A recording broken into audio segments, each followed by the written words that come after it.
Good morning. I'm Michael Stanley, the director of the LDS Institute of Religion here at the University of Southern California, and also a member of the John A. Widtsoe Board of Directors.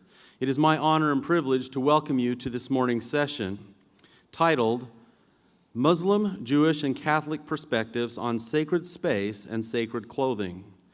Our panelists will include Amir Hussein, Pim Valkenburg, and Reuben Firestone. They are currently serving together as scholars in residence at the USC Caruso Catholic Center. After their conversation, David Albertson from the USC School of Religion will moderate a discussion with them and with the audience.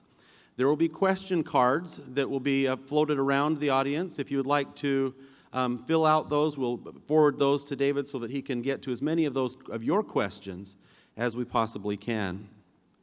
For more information on our panelists and their backgrounds, you'll please reference your printed programs. Again, if you'll join me in welcoming our wonderful speakers.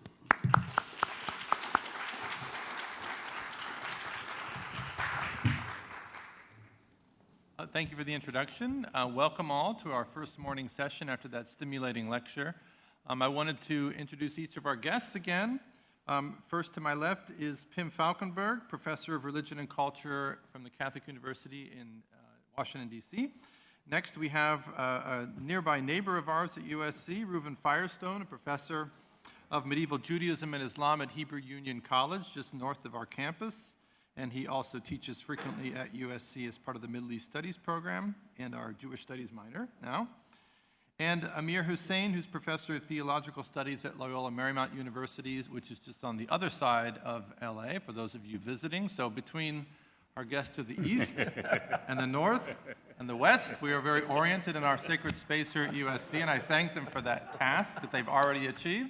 They're also here, as you heard, as fellows of the Institute for Advanced Catholic Studies, which is a research institute directed by Father Jim Heft of our School of Religion. I should say my name is David Albertson, and I also teach in the School of Religion here at USC. So welcome to all of our panelists, and welcome to you. We'll be looking forward to taking your questions. If you can, when you're ready to formulate those, you can pass them up, and that will be my job to facilitate that part. But let's begin with each of our panelists to hear about, from your particular tradition that you work in, that you perhaps practice in, that you're a scholar of. What is the role? Let's begin perhaps by speaking about sacred space in Christianity or Catholic Christianity.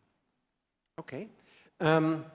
Well, thank you very much for the opportunity to say something about these aspects of our religions that are so very important, but not many people think a lot about it. So I'm kind of anticipating many questions because I know that the Catholic tradition has a lot of specific customs on sacred space and on sacred clothing, and I guess I will be able to answer about a third of the questions, because there are many things that I don't know. So a few words about sacred space, and of course I'll approach it from the point of view of a Christian and more specifically a Roman Catholic point of view.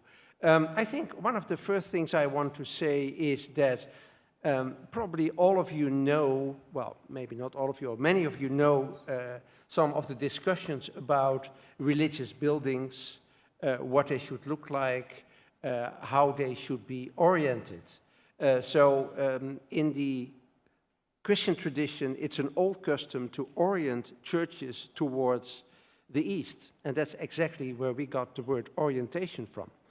So probably many people know that in the Jewish tradition and the Islamic tradition they have similar customs, but in the Christian tradition they used to have it.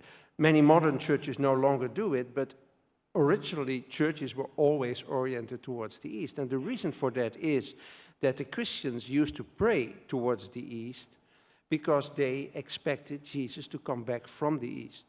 So that's a very old custom that is still preserved in this idea of orientation. And then the second thing, of course, there's much more. Of course, I cannot go into the details of sacred architecture, Romanesque style, Gothic style, etc., because that would take me too far. But of course, the places of worship where we come together as Christians have a sanctuary, have a holy place, the tabernacle, which of course for the Church of the Latter-day Saints is a famous and well-known word. For Catholics, that is the place where we preserve the body of Christ, because we believe that in the Roman Catholic Eucharist, the priest consecrates the body and the blood of Christ. And of course, I expect questions like, can you please explain that to me? And well, that of course I can try, but I'm almost sure that I cannot explain everything of that to do. But one thing I want to say is, so this talk about the body and blood of Christ, but mainly the body, because it's the consecrated host that is preserved in the tabernacle. We believe that Christ is not only a memory, but Christ who died for our sins and for our salvation is present in the community of Christ. So you can say this term, the body of Christ, has a double meaning. The community is the body of Christ, but it is the body of Christ because the body of Christ is given to them. And that is what we believe happens in the Eucharist, and it does not only happen there and then, but it is something like a presence of Christ that is still there. So that's why we have the sanctuary. I think in the discussion we can discuss a lot about how religions are different and similar in thinking about the borders between the secular and the profane, because that is the old meaning of the word, sorry, not the secular and the profane, the sacred and the profane, or the secular and the holy.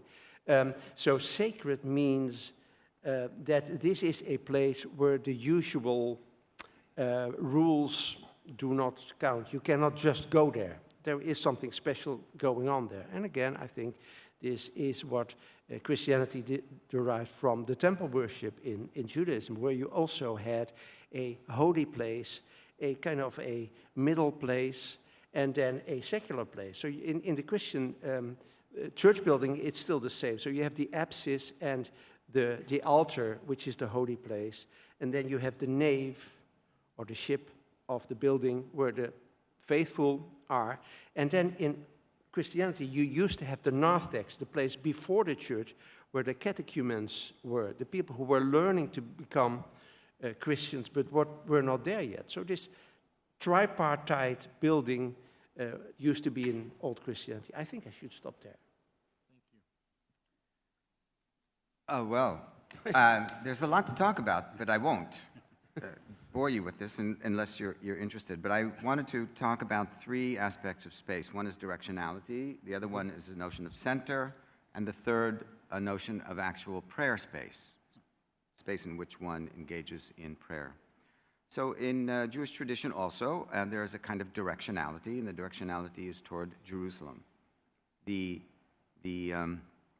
Because the Jewish community tended to shift westward, the directionality of prayer is thought of usually as east, toward the east, as with Christians. But it's not really toward the east, it's really toward Jerusalem. Sometimes people forget about that, so if you're like north of Jerusalem, in Syria, you also might point toward the east, but you should be pointing toward the south in that case. We're not quite as careful as, say, our Muslim colleagues who are much more aligned with directionality.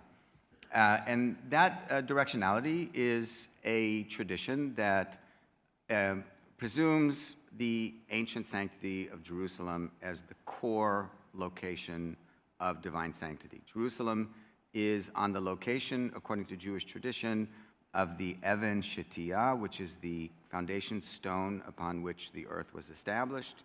It is the direct axis mundi, the axis around which, or in relation to which, the entire earth revolves, because it is such a sacred place. And all of that having been said, Jews don't pay, until the last 30 or 40 years, Jews didn't really pay all that much attention to the absolute sanctified location of Jerusalem, because Judaism as a religious tradition is, and I will say it, this is a radical statement, but I want to say it from the scholarly academic point of view. It's a different religion than biblical religion. It's not the same religion. Our theology is different, our prayer practices are different, our general orientation is different, our rituals and also our kind of cultural practices are different. So for those communities that kind of identify Jews as this really interesting people who still lives the biblical life, you're really wrong about that, because Jews don't live that biblical life. I'll give you an example of how that works in terms of space and structure. The temple is gone. It's finished. It's over.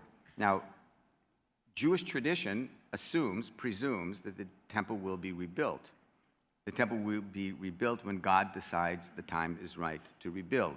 And today, in Israel today, there is a major conflict between communities as to whether God has pressed the button that's starting the process of redemption. That is Israel, is the conquest or the absorption of the so-called Holy Land or the sacred space, the biblical space, is that part of God's design and plan? Or is it just a political development?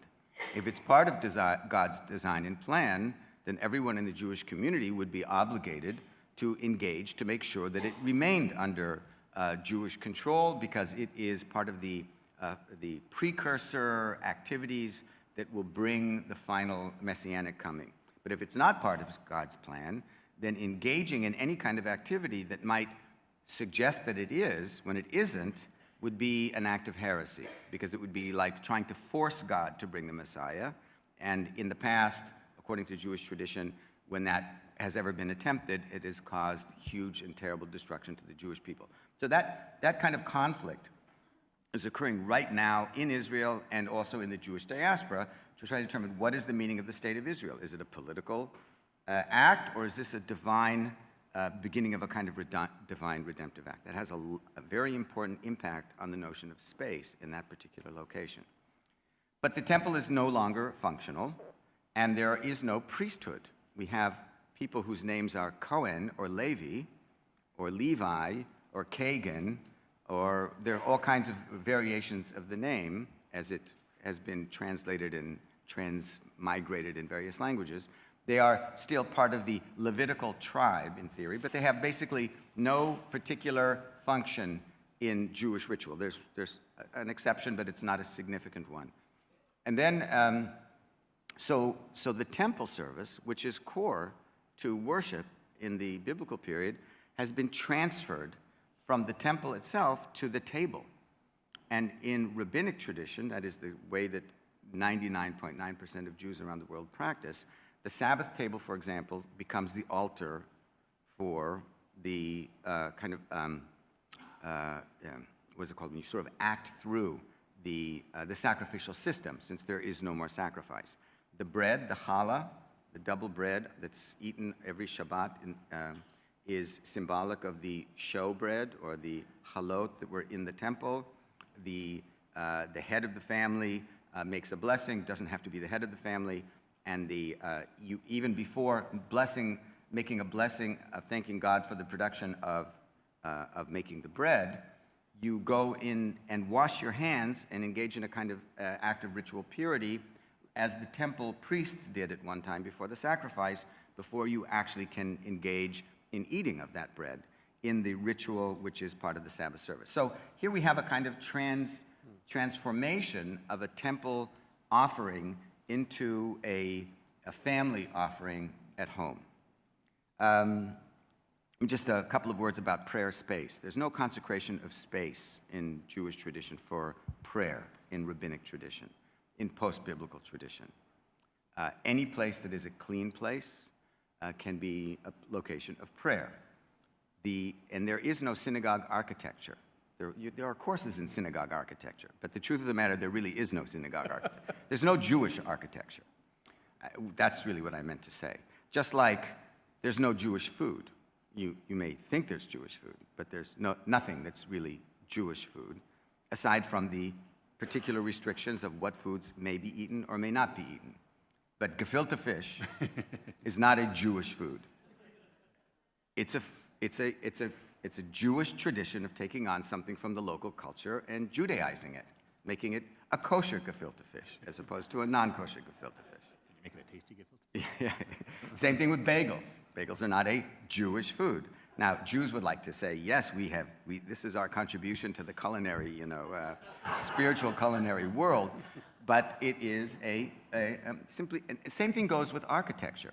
So architecture of synagogues in Poland are particular to Polish styles of architecture, the same in Western Europe, the same in the Muslim world. That's sort of how it happens.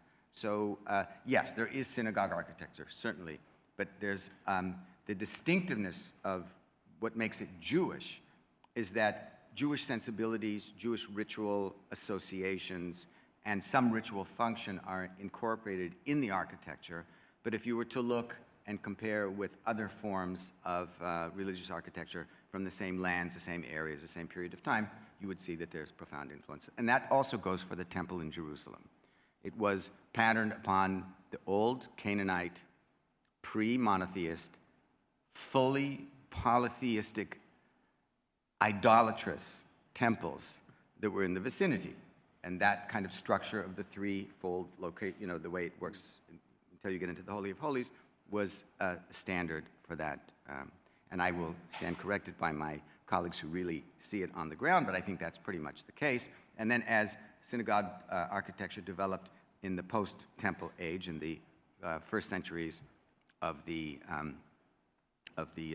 Common Period, there is a great deal of similarity between what is Jewish, so-called Jewish temple or synagogue architecture and other forms of architecture as well. So I think that's a good place to stop, and so I will. Good morning, and thanks to all of you for being here. So when Reuven was talking about this sacred space, it made me think of, literally almost 30 years ago, September 24th of 1986, that Jean-Jacques Hano made the film version of Umberto Eco's Name of the Rose. Some of you may remember that film, Sean Connery and an impossibly young Christian Slater, 30 years before the Mr. Robot, sort of character. But if you know that film, there's a great scene in the film where Christian Slater's character, Adzo, at the monastery where these murders are taking place that the Sean Connery character is supposed to try and solve, says, Master, is this a place abandoned by God? And Sean Connery turns to him and says, have you ever known a place where God would feel at home? I love that line. Is there a place where God would feel at home? And so that sense of sacred space, for Muslims, there's a hadith of the Prophet that says the whole earth is a mosque. You pray in any sort of clean space, and then, Islamic law being what it is, makes that distinction of what's a clean space, what's an unclean space. So graveyards, bathrooms, camel stalls for some reason. Like camels are unclean for prayer space, sheep are clean. So you can pray in like a sheep field. You can't pray in a camel field. Don't ask why. It's a much more complicated question, but this idea of the earth being created by God, is in and of itself a good thing. It's Jewish Christian ideas about that. If you look at sacred space in particular for Muslims, the one space that keeps comes up over and over again is the city of Mecca, in what is now Saudi Arabia. And as I tell my students in the Intro to Islam class, Mecca is not important because this is where the Prophet Muhammad was born, even though this is where Muhammad was born. Mecca is not important because this is where Muhammad gets his first revelations, even though this is where Muhammad gets his first revelations. Mecca is important because this is where Abraham comes with his son, disputes about whether that son is Ishmael or Isaac, and builds the first place of prayer, the Kaaba. That's the place, that's the sacred mosque, for Muslims, the Kaaba in Mecca. And so when we pray, the 5 daily prayers, you pray yourself in orientation to the Kaaba. What makes a mosque, a prayer space really is that it has, the technical term in Arabic is really a niche, that points in the direction, the mihrab, that points in the direction of Mecca, and then a platform from which to give the Friday afternoon prayer. And so here, meaning in Los Angeles, it's northeast, 23 degrees northeast, that's Mecca. Other places it's west, other places it's south, but you pray facing in the direction of Mecca. And so Mecca becomes, the holy place. The mosque in Mecca becomes the holy place. One of the companions of the Prophet, it's a famous hadith of Abu Dar asked the Prophet, what are the holy places? And the Prophet says, well, first the Masjid al-Haram, the sacred mosque, And then, interesting thing, Masjid al-Aqsa, the mosque literally the farthest mosque, the Quran talks about this, which Muslims take to be in Jerusalem, So there's an importance there of Jerusalem for Muslims. And then it becomes the Masjid, the Mosque of the Prophet. Muhammad migrates with his community from Mecca to Medina in 622, lives in Medina, and so the first thing he does is establishes a place of prayer there. To this day, one of the titles of the Saudi rulers, the keeper, the custodian of the two holy places, the Masjid al-Haram, the sacred mosque in Mecca, the Prophet's mosque in Medina. But those cities haven't historically been important for Muslims. It's really kind of fascinating, without getting too much into Islamic history, to think that the Prophet leaves Mecca more or less not to live there ever again in 622. And so establishes his community in Medina. That's where the first sort of successors of the Prophet have their communities as well. But within 40 years, like Islam has been around in the Muslim calendar, it's the year, 1438. Roughly 38 of those years have been where Medina was the important city. But even during the time of Ali, the Prophet's son-in-law, the fourth Caliph, Ali moves the sort of capital, if you will, from Medina to Kufa. And then the dynasty that comes, the Umayyad dynasty, moves it to Damascus in what is now Syria. The dynasty that takes after that, the Abbasids, move it to Baghdad.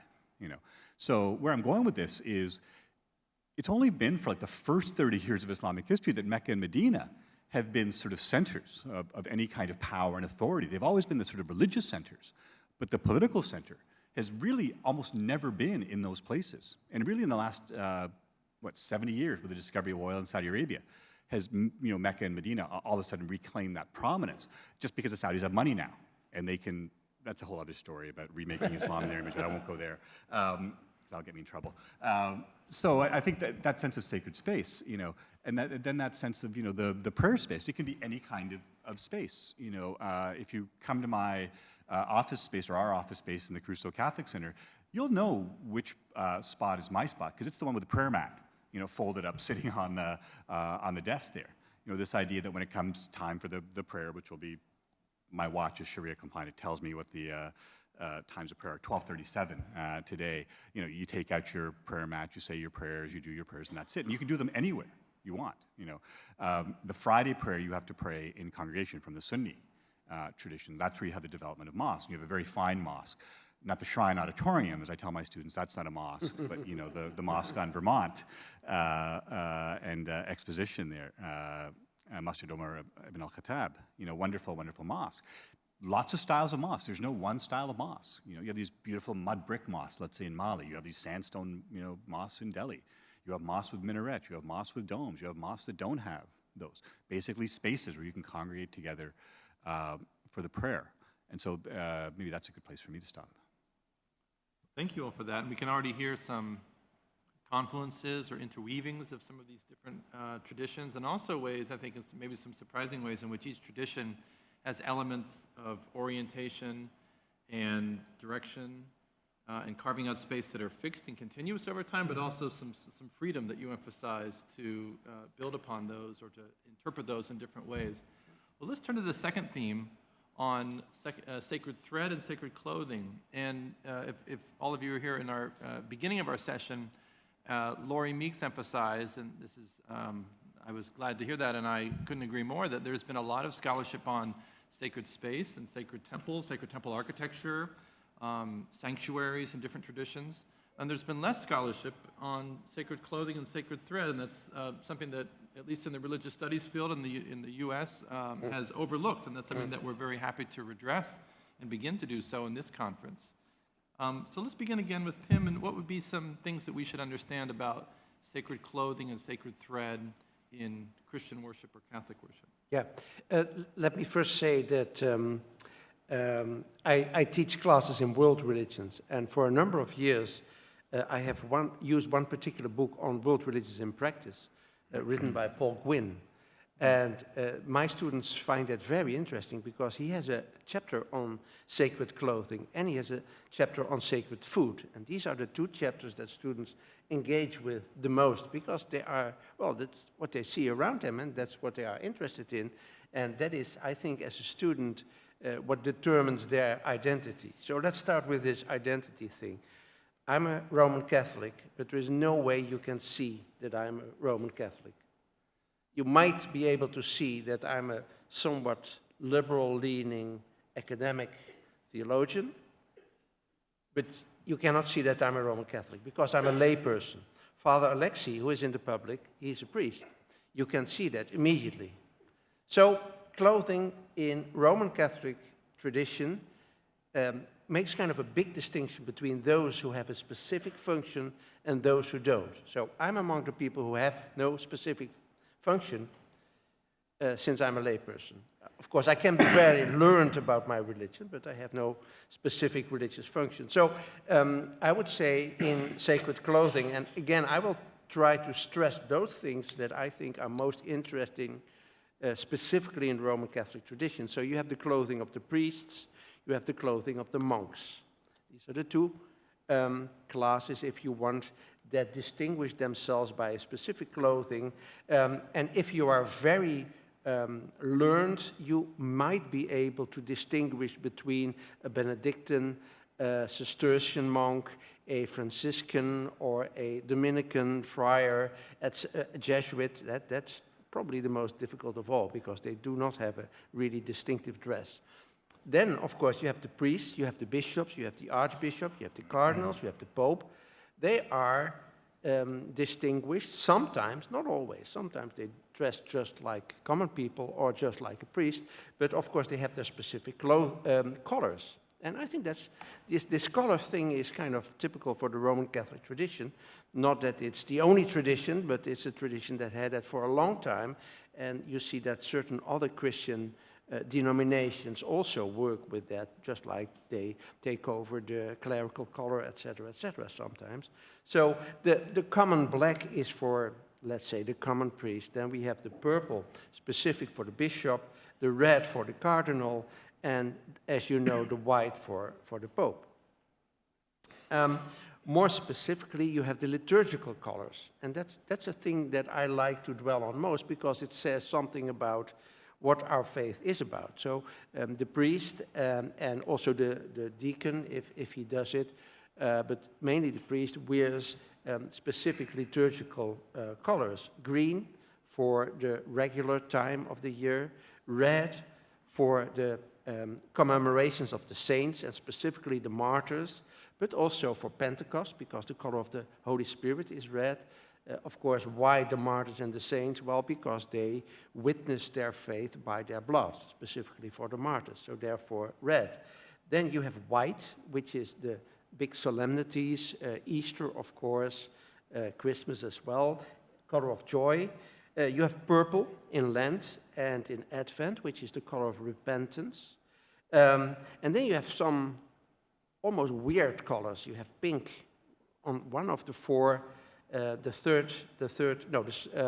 second Advent, no, the third Advent, and the fourth Sunday in Lent. You have this pink, and I remember the priest in my parish always shows up and says, well, here we are again. Well, this is orange, it's not pink, but it may be as weird. And then blue, which is not worn regularly, but on feast days to the Holy Virgin Mary, the Mother of Jesus. So all these colors have a specific meaning and give indeed a specific coloring to some of the liturgical moments.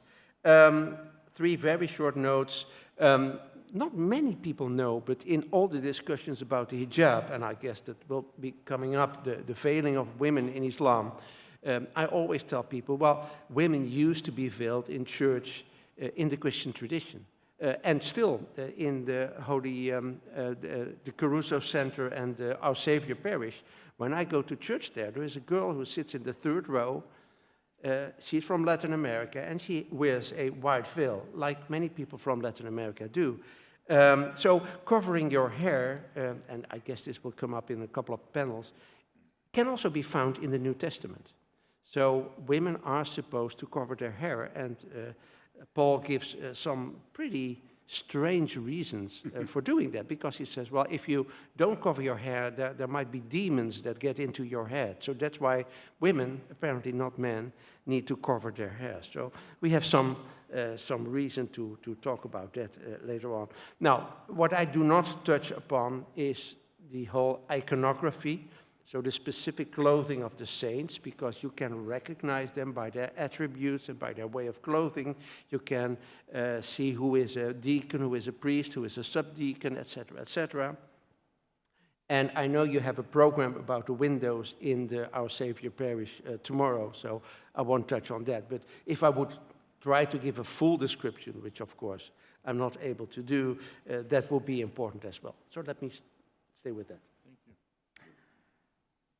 So in Judaism, when the functionality of the priesthood ended, some people say it was a sort of democratizing. That's a modern term, but it was a kind of democratizing of authority. You were no longer restricted to certain classes or tribes or status of people to get into particular locations, whereas in the temple, the different categories of people could get only so close to the Holy of Holies, depending on your tribal affiliation or your gender. So that's finished with Jewish tradition. It retained an old gender distinction between men and women, and that has been something that has been breaking down, especially in the last 20, 30 years, but in the last 60, 80 years has broken down increasingly, but it's still quite there. But we can talk about that. It's not clothing so much. With clothing distinction, there's no form of clothing that distinguishes, say, a rabbi from a non-rabbi. A rabbi has no status beyond being recognized as someone who has achieved a certain level of learning. So a rabbi is a teacher and doesn't function as a priest. Any individual in the more traditional side, you have to be male, but it doesn't. But anyone can lead services. Anyone can be the person who is up front, as long as they are considered by the congregation to be basically pious and know the scene and know what to do. They can lead, not the rabbi. The rabbi doesn't. And any other kind of ritual function as well, including marrying and burying. You don't need a rabbi to engage in that, according to Jewish tradition. In American tradition, because of our sort of Protestant assumptions of establishment here, or non-establishment, excuse me, you need to be licensed in order to do these kinds of functions in the States, and it's much easier to be so as a rabbi or a cantor than not, but it's not necessary in Jewish tradition. Head covering. There's a notion of koved rosh, where because of a sense of respect and a sense of humility in the Jewish tradition, there is a tradition of covering the head, especially during times of prayer, but it's not required. That is, I'm wearing a kippah, but it's not required to wear a kippah.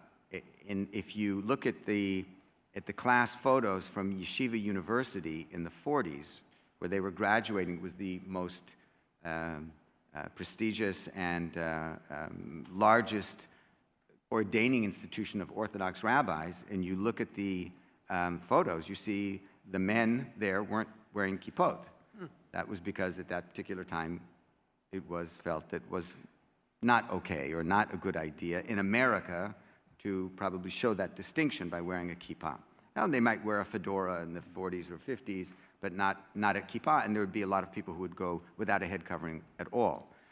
Traditionally, to enter a synagogue, you wear a kippah or a head covering of some sort as a sign of respect. Now, you can play, this is actually really fun, you can play the kippah game, which is you try to identify what subgroup of Jews you are looking at by the shape, the color, the style of the kippah.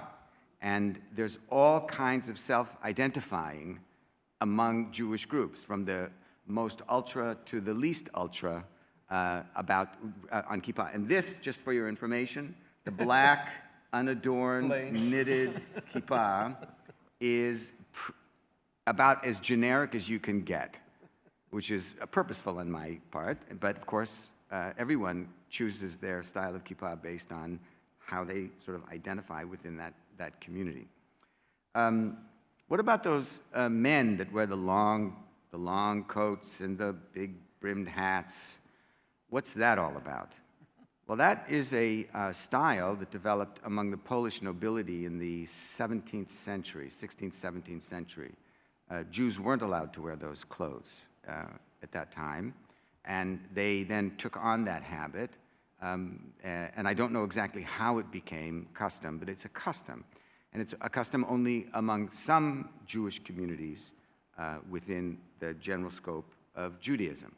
It is not only Hasidic Jews, but also the Jews who are against the Hasidic Jews. They also wear the same kind of coats. But you can always tell one from the other by, if you know the program, by the cut, the style, the size of the brim of the hat, how the hat is worn, and you can tell which small community within that larger group of what we would call today Haredi or ultra-Orthodox community is wearing that kind of clothing. Modesty is important in Jewish tradition, and you should have, skin is not pretty, it's not supposed to be shown, so you should be covering skin. It's not good, so both for men and for women. But of course, it becomes more a kind of an oppressive function for women than it is for men, and that becomes kind of a political issue. But also in the Hebrew Bible, there are a number of references to women who have their heads covered, and that is used and understood in our tradition also for head covering. So there's the actual details of distinction by clothing is one that is pretty much self-imposed by the Jewish community, because there is very little organizational structure as a whole for the Jewish world. The Jewish world functions as many, many semi-independent, pretty much independent communities that have developed in different parts of the world and have been influenced by different cultures and different aesthetic styles. And so that sense of what the Jews do is something that is constantly being negotiated by various Jewish communities and individuals within those communities. So a couple of things here. It's fascinating just looking across at the four of us that we're all wearing the sacred academic garb of the blazer. Although in California, we don't wear the other sacred thing, the tie. Coming from the East Coast here, it was that whole sense of, what's formal wear for men? East Coast formal wear is jacket and tie. California formal wear is what I'm wearing, closed-toed shoes. Really fascinating kinds of things. Thinking about that in terms of the dress, the Quran speaks to men and women about dressing modestly. And so if you're coming up with sort of norms of dress, sacred dress, it's dressed modestly. The problem, of course, is the Quran never stipulates what that modest dress looks like. There you have to go to the hadith, the sunnah, the sayings, the traditions of the prophet. And you get different things there, certainly for men and for women. And so if you look at, Islamic dress around the world, and remember that Islam is a world religion with over 1 billion people that goes, in its greatest period probably from, the Balkans to the Bay of Bengal, huge swath, different kinds of people, different temperatures, all that kind of thing. But that sense of dressing modestly, For women, that typically means, arms covered, legs covered, to the wrists, to the ankles. For men, certainly for prayer, it's having your shoulders covered, covered up to the knees. So you can go to a mosque, like for example, in a t-shirt and long shorts. You're not encouraged to. You're encouraged to wear something a little more, but that's sort of the bare minimum as a man. As a woman, it's typically, the arms covered to the wrists, the legs covered to the ankles, and then the hair covering. That's a fascinating kind of thing there. For Muslim men, you can pray with or without hair covering. So say this as someone who's observant. When I pray, I don't cover my hair. I don't need to. I probably should just to cover this up, but that's more of a fashion aesthetic decision, right? Yeah, than a religious one. For women, you are expected to cover your hair when you pray, which of course then leads to the question of, are you expected to cover your hair at all times? and you have Muslim women that cover their hair throughout the day, not just at times when they pray. I mean, there's all sorts of restrictions around family, like, you can uncover in front of family. Basically, not exactly, but basically if you can be married to the person, then you should be covered in front of them, that kind of thing. But not everyone does that. So there's wide degrees there. What Rabbi Firestone was saying about the kippah game, you can do that with religious groups in the same way that Pim was talking about different religious orders within the Catholic Church. If you see someone with this particular kind of turban, that probably means they came from Al-Azhar. If you see someone with that kind of turban, it probably means they came from this place in Iran. That there's no requirements. In that sense, Islam is much more like Judaism around being an imam. The imam literally means the one who stands in front, who leads the prayer. A community will choose the best qualified person, which may mean someone that has a very basic knowledge of the tradition, but more than someone else, which may mean someone that spent years at an institution of higher learning in the Islamic world there. You have to get that sort of ordination, I think, comes into play here exactly the same way for Muslims as for Jews, where in order to be a chaplain, let's say in the prison service, you have to have a certain piece of paper that says you're a chaplain. Well, where do you get that? Well, you get that at certain institutions there. And so that becomes this fascinating kind of thing of how is it that American law sort of shapes what Muslims, for that matter, Jews, are supposed to do. But no required dress for an imam, other than that sense of the modest kind of dress. And so maybe that's a good place to stop. Thank you, all three of you. I think Amir might be onto something about a new field of comparative foot covering in California, which is very important semiotics that we have going on. So thank you all for this. And I was maybe coming in, if we're thinking about sacred spaces and sacred clothing, we might be inclined to begin by, if we're thinking about dialogue between among these three different traditions, that sacred space would be more controversial because of all the things about overlapping senses of space and centrality of cities and so forth, and the way that the religions have unfolded together along those lines. But it sounds like, now that we, sort of a second thought, that sacred clothing is actually equally contentious, maybe, I don't know, more contentious, but at least something that we should speak more about. And I can think of some examples about, in the Middle Ages, there were controversies among different monastic orders about whether or not their robes should be dyed or not, right? And the sort of significance of black dye versus undyed wool, which one was more representative of piety and seriousness about the monastic rule. We had another example, maybe you saw in the news a few years ago, at a university in the United States, of a faculty member in solidarity with Muslim Americans, a faculty member who was Christian, wearing a head covering.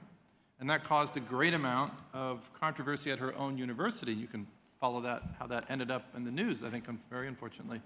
But maybe we could talk about this: sacred spaces, sacred clothing. Where do we see moments in both categories for dialogue between religions, tensions between religious traditions, along those lines? Whoever would like to start. On that, and David, I think, started that off. It's also the connection of what's the context there. The veiling example there that he mentions is a really interesting one. The image now that you have of the Muslim woman in the veil is this sort of sexually repressed, kind of image. That's not what the image used to be. It used to be this dancing girl kind of image. It's a really fascinating kind of idea that in the Victorian age, without getting into a whole other area here, although many of you know this, the ways in which Mormons and Muslims were constructed by other folks was really interestingly similar.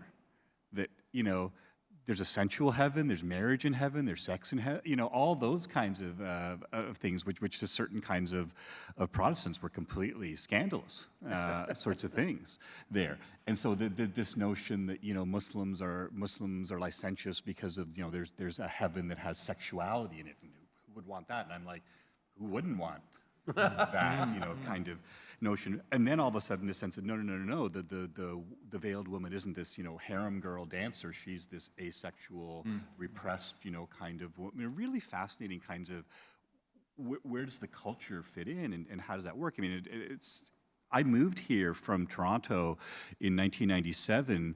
And it would have been like a year, maybe 99. It was certainly before 9/11. And you remember this, the LA Times, had that ad campaign where they juxtaposed sort of the woman in the burqa and the women on the beach in bikinis. And thankfully, it was women and some men from the times going, why are we using women's bodies to sell newspapers? What's the point of that particular exercise? But really, really fascinating, juxtapositions there based on particular times. So that what Reuven was talking about with the men wearing fedoras, I have a friend who just retired from Sports Illustrated, a wonderful sports writer named Gary Smith. One of my favorite pieces of his is he's describing, it's an image of a baseball game in the 40s, and I'm blocking out the ballpark that it's in, but he says what's fascinating about this picture is not that it's almost entirely men who are in the bleacher, in the seats. It's not that they're all wearing suits. It's not that they're all white. It's that they're all wearing hats. Like, that used to be the norm, where you wouldn't leave your house without putting a hat on. That was a cultural thing. That wasn't a particularly religious, kind of thing. And now, of course, we don't do those kinds of things. So I think for me, it's almost where the contextual intersects with the clothing. Mm-hmm. Yeah, two very short remarks. Well, the first one, I think, is when we are talking about possibilities for interreligious dialogue around clothing, I think the first thing that we need to see is how clothing plays a role in identity politics. So for me, it is still concerning that most of the discussions about clothing is about women, and then women's veils, and then specifically Muslimas' veils. So it says something about what groups are addressed as, well, if you follow, let's say, the analysis of Orientalism, you would say, well, it used to be kind of a sexual fascination with them, and in fact, Amir, you addressed that, and now there is a different kind of fascination with them, something that the secular society cannot get, and therefore they are fascinated with it. Second, very short remark, I would say, if we have this dialogue or this discussion going on, we should certainly address secularism in this, because I think the cultures in which this, maybe even war about clothing is going on, are the most secularist cultures. France, I think, is the most specific example, because according to French law, you are not allowed to wear any religious symbol. Of course, that means a hijab, but it also means, let's say, the type of cross that Father Alexei wears. Or, well, I don't think it means the kippah. And you get, of course, with the Sikhs, you get all kinds of discussions. And then another society that I know a bit more of is Turkey, that took over the laïcité, the laicism, the anti-religious secularism in its lawgiving. And then you see how really, and the fez, the kind of headdress that Turkey's Muslim men had, became a symbol of that as well. So it's not only about women, but there is this identity politics going on. I just want to make one correction from what I said earlier, and that is that there are some traditions, some biblical traditions that expect certain requirements of clothing or something like clothing, and one of them is tzitzit, and that it says you pray this particular section of the Bible every day. Vasu lachem tzitzit al kanfei bigdechem. You're supposed to make diddly bobs. That's what a tzitzit is. So I brought a little show and tell just to show you what these are, and that you've seen these prayer shawls. So this actually is only, this is a special kind of tzitzit. This is a tzitz. It's also described actually in the clothing of the priesthood. But it almost certainly doesn't look like this. This is tied in a particular way to symbolize the commandments, and it's very specific ties.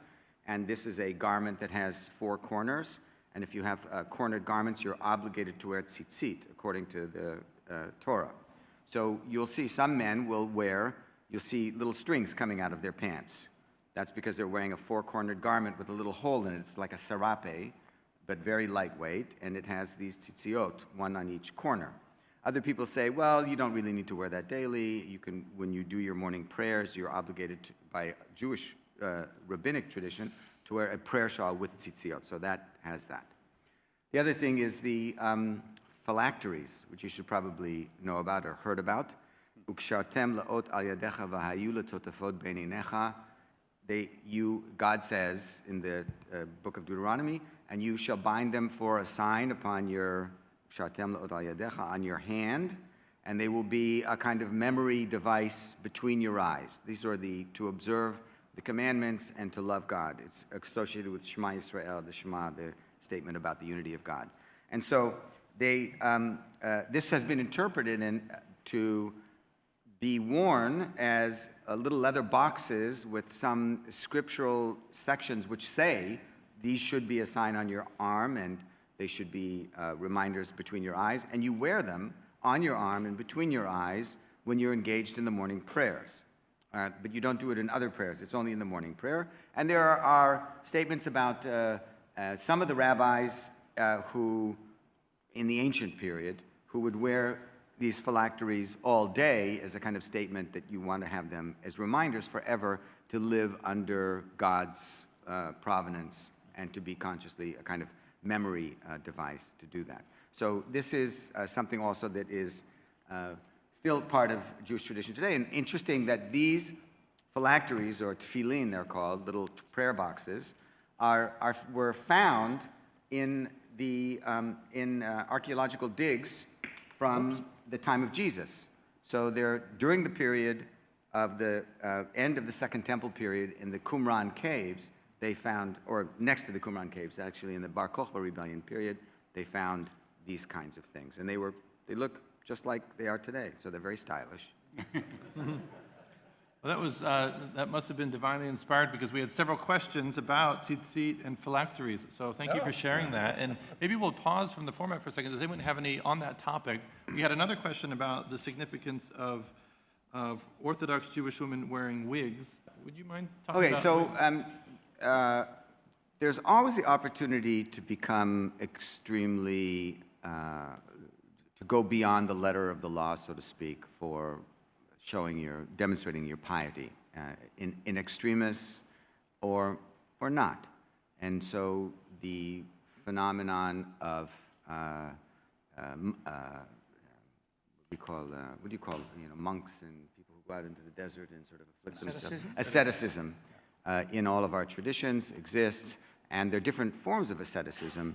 It could be asceticism where you don't divorce yourself from modern society. You sort of have an internal ascetic perspective, a way to separate yourself from the temptations that would take you away from a kind of a religious or a spiritual perspective.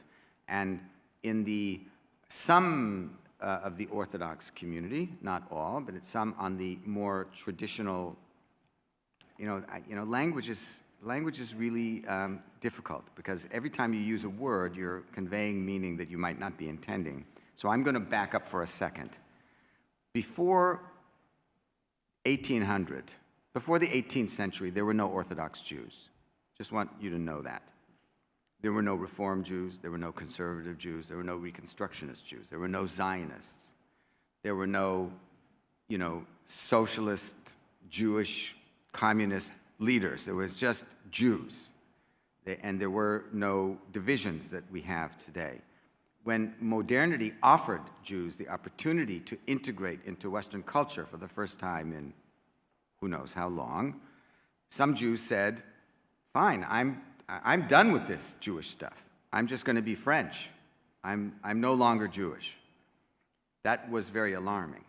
Some said, well, we can kind of reimagine what it's like to be Jewish according to an aesthetic and a way of life that is more similar to our French compatriots, so they'll really accept us as civilized people. Because you have to understand, Jews were not civilized. They weren't completely human.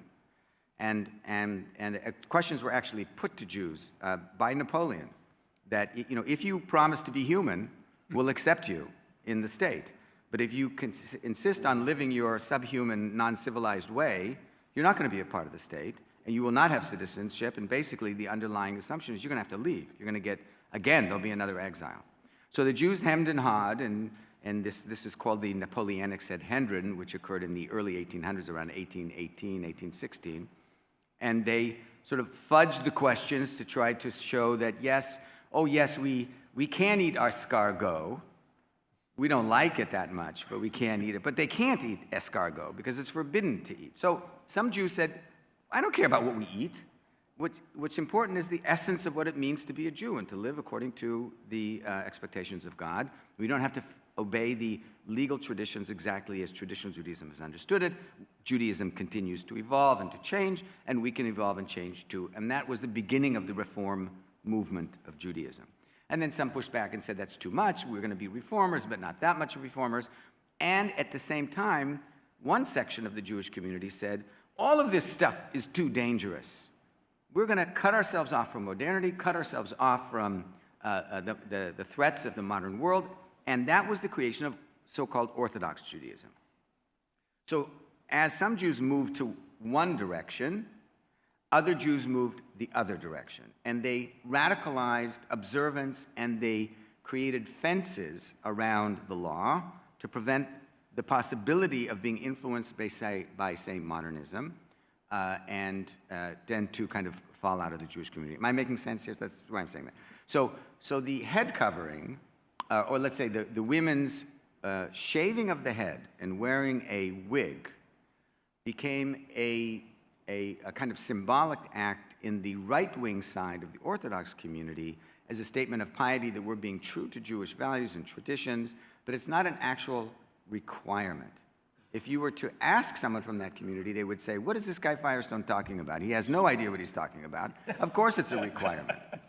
So there are, right, so there are differences of opinion. But the idea is that as opposed to in Islam, where when a girl reaches puberty, she should have her head covered, according to some pious views of Islam.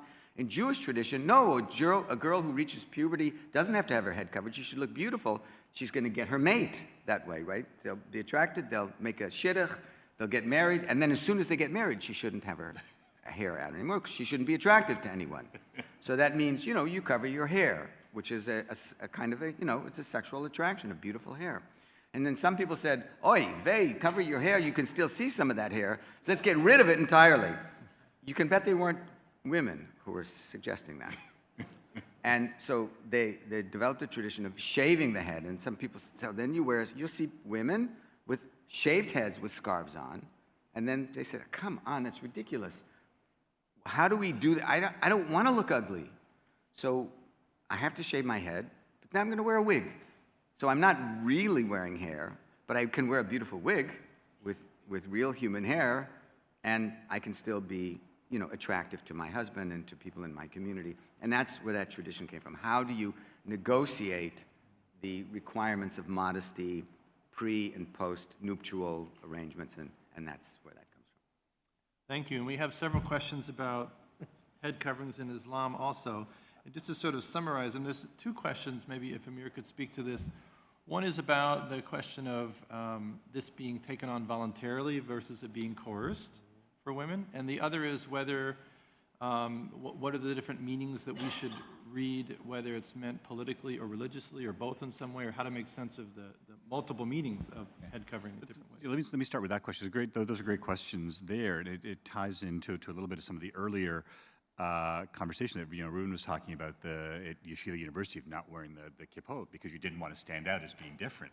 And so, post 9/11, you saw this interesting sort of phenomenon of women both putting on and taking off the hijab, and Muslim women, especially Muslim women who wear the hijab, would often say this, that, the men can sort of hide. Like, you might not know that I'm a Muslim. I mean, we haven't talked about sort of facial hair and that kind of, the thing of having a beard and a shorter mustache. I thought you were Jewish. Well, exactly. My beard isn't quite long enough. It should be longer if I'm more pious, and my mustache is actually a little too long.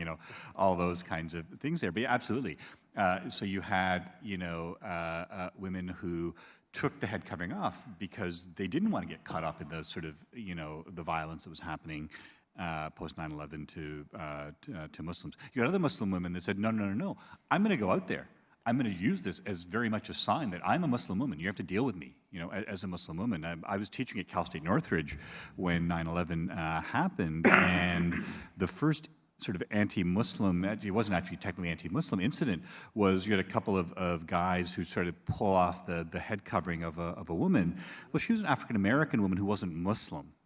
She was wearing that just as a head covering kind of thing. And let's just say they hair day. kind of, well, they got the worst end of it, because you should learn very quickly not to mess with women's hair covering there. And so that sense of, do you do this as a political statement? Do you do this as a religious statement?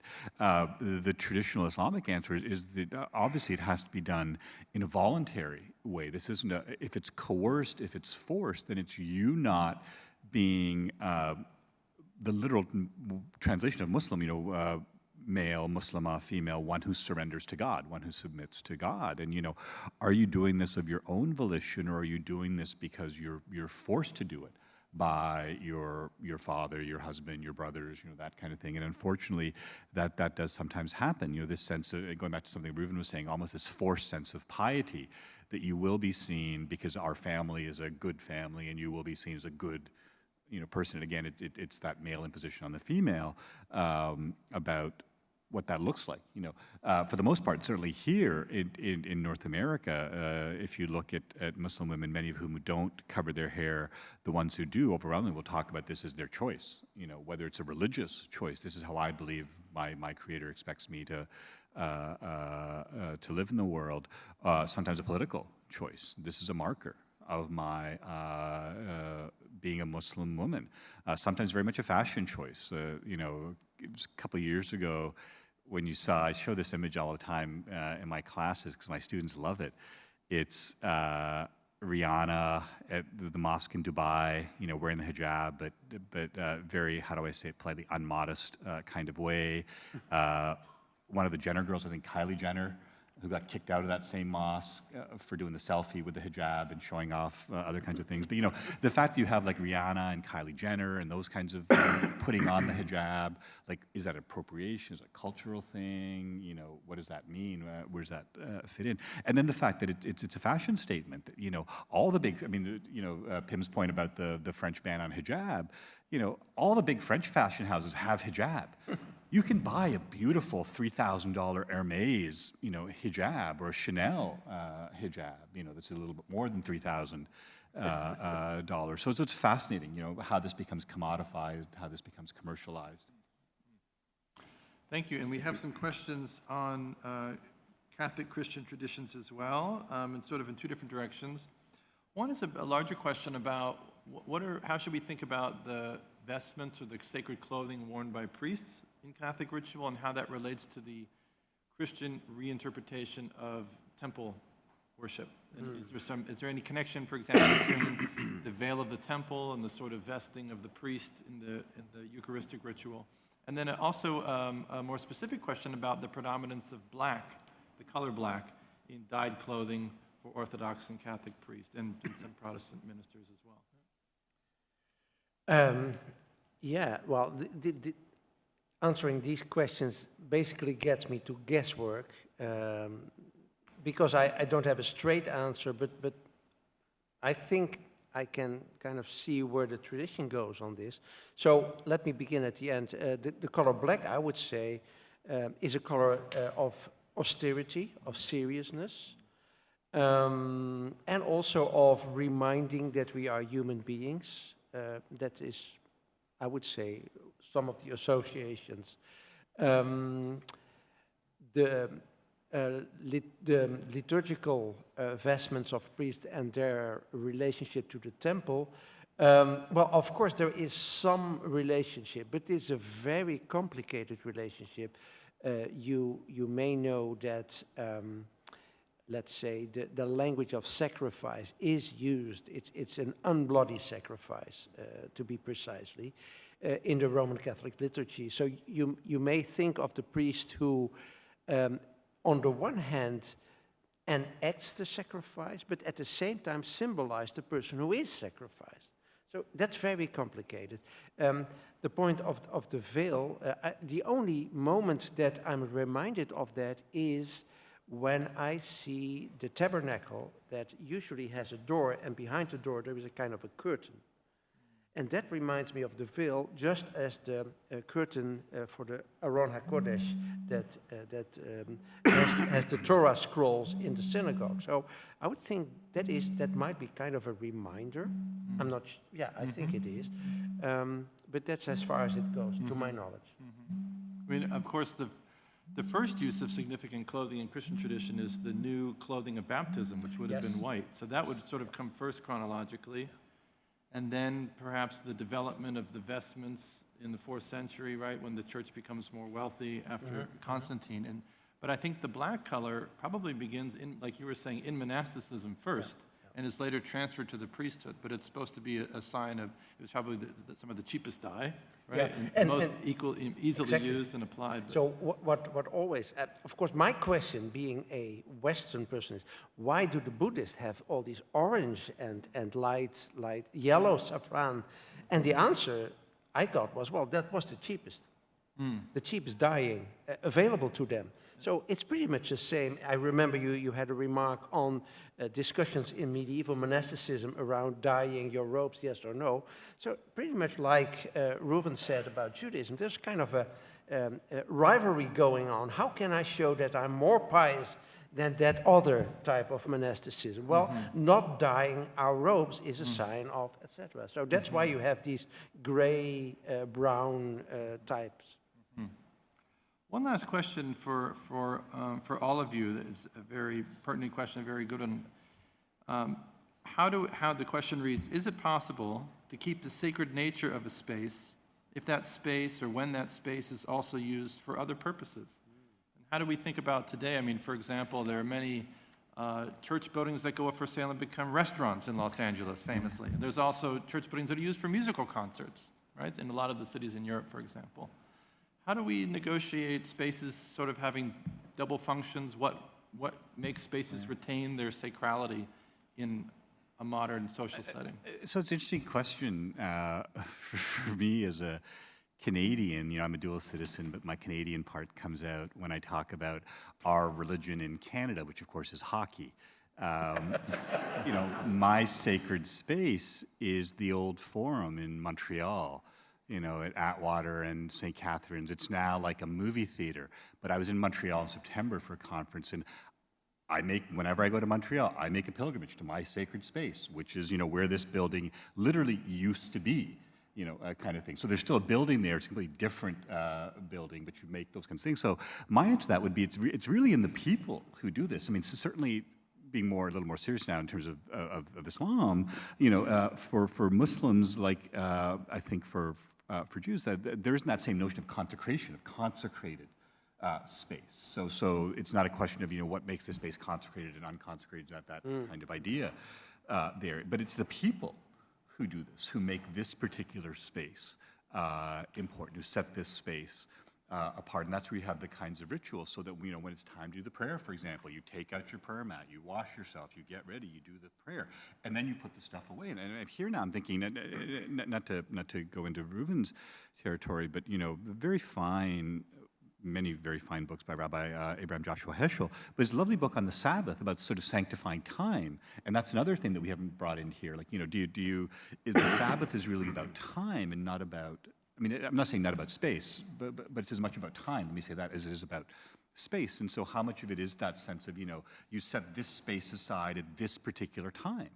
And then the rest of the time, it's the same kind of thing. Like, you know, you have a particular orientation that you pray in the direction of Mecca, so that, you know, my prayer mat in my office at LMU is in a particular spot, just because that's where I roll it out to pray. And it doesn't make that particular space of part of my office any holier or less holier. There, it's just that's the space that I use. Can I first a remark that is kind of going into, but in a somewhat different way. So one of the most fascinating new object of study among scholars of religion is sharing of sacred spaces. How do you do that? What are the rules? How can you do that? When can you do that? But also, what happens if there are already shared sacred spaces, for instance, between Catholics and Muslims, as is, for instance, the case in Ephesus, or what happened in Damascus, what happened in Al-Andalus. But to go into the question, so I'm from the Netherlands. So the Netherlands, as you may know, is a very secularized country, which means there are many empty churches. So I can tell you, I've been to churches that have been turned into apartment buildings. I've been in churches that have been turned into a bookstore, that have been turned into a brewery, that have been turned into a restaurant, and there will be many more. I think also a shoe shop. I thought the bookstore was the best. But, of course, the question is, what happens if a Muslim community comes and says, well, we have a community without a sacred space. Can we get the church? Can we buy the church from you? That is, for the Dutch bishop, that has been a very, very difficult affair. Because according to canon law, the church first needs to be desacralized, which means it is no longer a sacred space according to the Catholic rules for that. So it has literally to be secularized, meaning no longer sacred, but secular. And then it might become a mosque, but most bishops don't like that idea. I personally have a big trouble with it, because I think, well, it makes more sense to turn a sacred space into a worship room for Muslims than to turn it into a brewery or a set of apartments. But on the other hand, I can understand the reasoning behind it, because I think it has to do with the question, what about our religions? How do they relate? Are we, the famous question, are we worshiping the same God? And by the way, the problem with the woman who wore the hijab was not that she wore the hijab, it was that she said, quoting Pope Francis, Muslims and Christians worship the same God. So if you, as bishops, are not sure about it, you say, no, we cannot have Muslims worshiping in what was our sacred space, because we would give the idea that we are worship the same God. So again, it's identity politics behind it. Well, what do we call a place where Jews worship? All the names that we use in this country really are not Jewish names at all. So we don't, some people call it a temple, some people call it a synagogue. That's not Jewish terminology. Jewish terminology, a place of worship is called a Beit Knesset, which means a house of congregation. That's what it is. And there's no sanctification of a Beit Knesset. There's no rendering of it being a sacred space. That's reserved only for the temple in Jerusalem. So in the European tradition, Jews would call it a shul, which it means school, right? A place where learning is done. And the Beit Knesset, the house of congregation, there's a kind of slash. It's also a Beit Midrash, a house of study. So it's house of congregation, house of study. It's a meeting house. So there's no separation between any kind of community function and prayer function in the Jewish sense. That is, oh yes, of course there is. There is a something a little bit, but it's not significant. I'll get to that in just a moment. Basically, in the same space, you can have a political meeting, you can have a school, you can do prayers, you can stop your school or your political meeting because it's time to do the prayer. It's just the way it's done. Most highly liberalized Jews, I don't know if all these terminology is sort of weird, it's difficult because of the categories you put in. They called it, for a period of time, insisted on calling houses of congregation, called them temples. That was a political statement. We don't need the temple in Jerusalem anymore. We are now children of the world, we're out in the world. Every building that we build for our community is a new temple. So we don't need those temples. That was only a portion of the Jewish community would use that terminology. Another would use, and that tended to be Reform Jews, especially in the classical period, not so much today. But they still call synagogues temples. Then there's synagogues. That comes out of the Greek tradition. That was used more by conservative Jews. And more of the traditional Eastern European style Jews would call them shul, because that was the Yiddish term that was used. Now there is something in a synagogue that is sacred. Not the chairs, but the Aron Kodesh, as Pim said. That is the box that has the Torah scrolls in it. Because it's the Torah scrolls that are sacred. That's really the only thing within the Jewish tradition of today that really has a sense of sanctity. And whenever anyone opens up that closet, then everyone is obligated to stand up in the room. When someone picks up a Torah scroll and carries it, everyone must stand up in the room. I tell a story, which is a true story, of when I was a rabbinical student, and we had a number of people we did our own prayers in our own communities. You can do that. And we would meet in people's apartments, and we had a Torah scroll. Because in the service, to be satisfying your obligation of reading from the Torah, in the context of his Shabbat service, you need to read from an actual Torah scroll, which is different than just reading it from a book or from my cell phone. So we had a Torah scroll, which is a kosher Torah scroll, which is a very complex and very valuable item. And we would transport it. And in New York City, we had to transport it across town. We would just carry it, wrap it in a blanket, like a little beautiful baby, big one, and we'd carry it across. But somebody took the bus. So this was New York, right? So the person walked on the bus with a Torah scroll. And immediately, like half a dozen people immediately stood up, because there's a Torah scroll on the bus. And then everybody else saw these people standing up when the people walked into the bus, so then they stood up. So everybody in the bus stood up, and then the person found the seat and sat down, and then they all sat down, and then they drove across town. So that is the one aspect of a Jewish prayer space which is sacred. Not because of the space itself, but because of the Word of God that is so carefully handwritten on parchment and vellum and put together in such a way that it really becomes the core of the sense of sanctity within the prayer space itself. Thank you, and thank you for this rich conversation to open up our conference today. Can we thank all of our professor guests here?